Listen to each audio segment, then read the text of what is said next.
Where are the best hiking and cycling trails in Tucson, Arizona? Where are the highest rated schools? What areas are most expensive, and where can you get the best bang for your buck when it comes to real estate? Tucson, Arizona is so spread out, and if you're new to Tucson and planning to settle down here, you really need to explore the city before you can truly decide where you want to purchase property. Hey everyone, it's Kimberly, your go-to real estate agent in Tucson, Arizona, and today I am taking you on a city tour of my hometown. Yes, I am a fourth generation Tucsonan on both sides of my family, and I sell real estate all over the city and suburbs, so who better to introduce you to this beautiful desert? I'm saving my favorite area of town for last, so stick around to the end of this video if you want to know the side of the city that a born and raised Tucsonan likes best. If you learned anything today, please thank me by hitting the like and subscribe buttons for more Tucson news, and comment below with your favorite place in Tucson. And of course, the best thanks that you can give me is by passing my name along to a friend or family member when they are ready to purchase or sell real estate in Tucson or the surrounding areas. All my contact information is in the description below each video on this YouTube channel. We have close to 1,000 videos out on this channel about my hometown of Tucson, so binge watch the rest after this one. I specialize in relocation, and I would love to show you around my city when you're ready to make the move. We'll start on the north side of Tucson in the Catalina Foothills, one of the most expensive and the most popular parts of the city. The Catalina Foothills area is generally defined as north of River Road, east of Oracle Road, and west of Sabino Creek. Just to the north of the Catalina Foothills are the prominent and stunning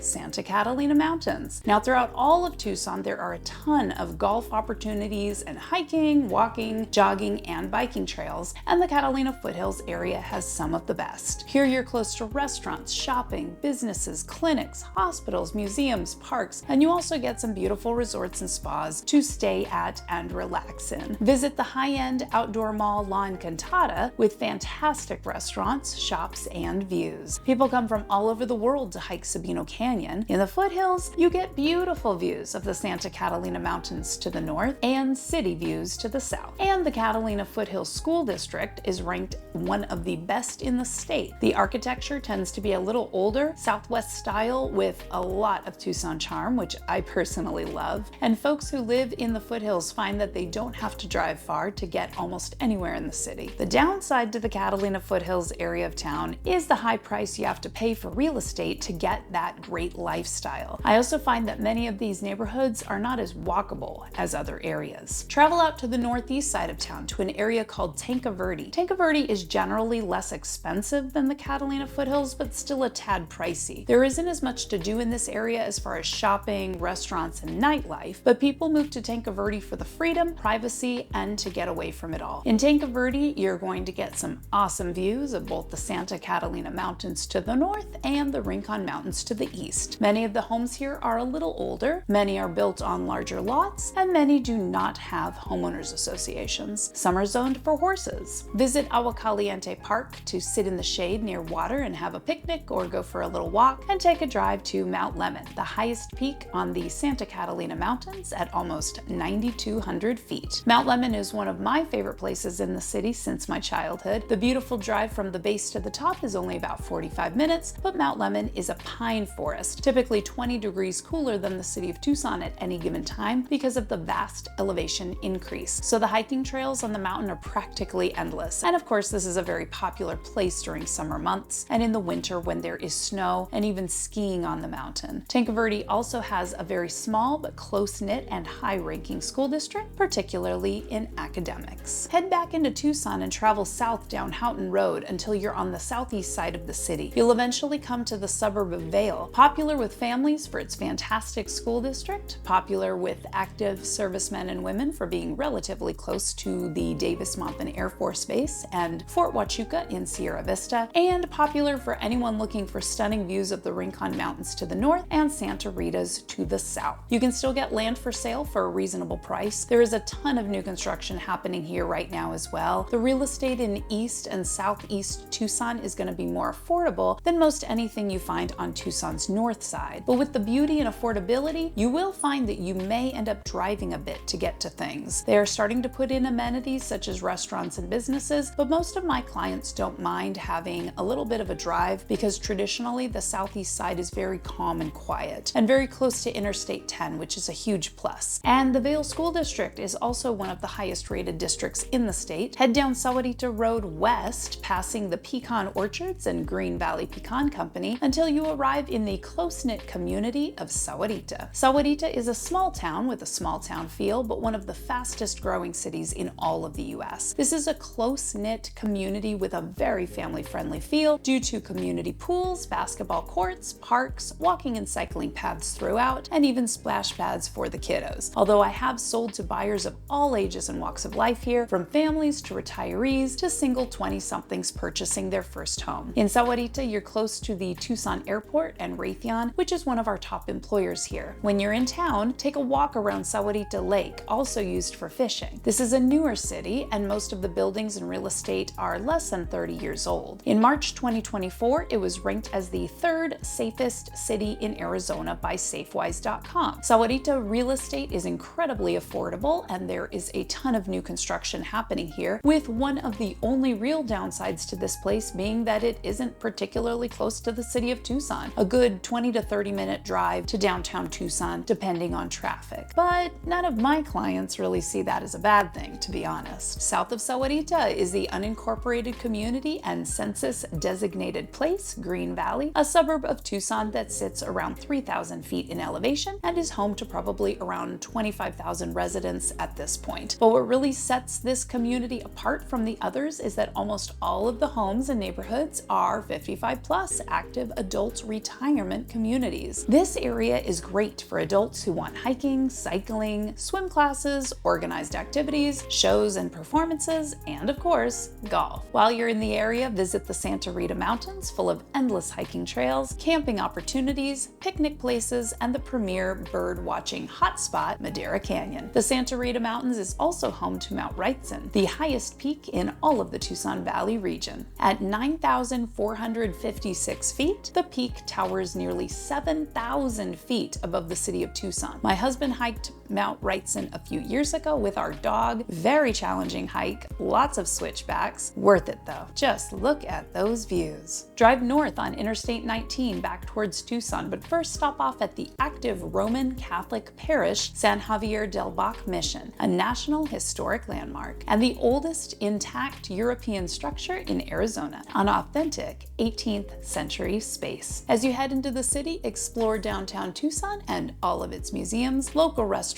and pubs, and city buildings. If you can't decide on just one or two fun things to do, take the Turquoise Trail, a 2.5-mile self-guided walking tour that takes you to over 20 landmarks in the downtown area. Download the app to follow along with the history and significance of each building and structure. Or if you're hungry, team up with our friends Brad and his wife Maria at Tucson Food Tours, who also offer tours for downtown Tucson history, murals, and breweries. Although I'll be honest, my favorite tour is still the food tour. 2/3 of all Tucson restaurants are locally owned and operated, and Tucson Food Tours will give you a taste of some of the finest downtown Tucson cuisine you can get. My only advice is to make sure you show up hungry. West of I-10, there are a ton of things to do in Tucson, including visiting the Arizona Sonoran Desert Museum or Old Tucson Studios, hiking Saguaro National Park West or Tucson Mountain Park, or driving up to Aim Mountain. Tucson's west side backs up to the Tucson Mountains, which are primarily volcanic in origin. These mountains are beautiful, and you've never seen so much saguaro cactus in all your life. I sell a lot of homes on Tucson's west side, primarily to folks who want a custom-built home with a little space from the neighbors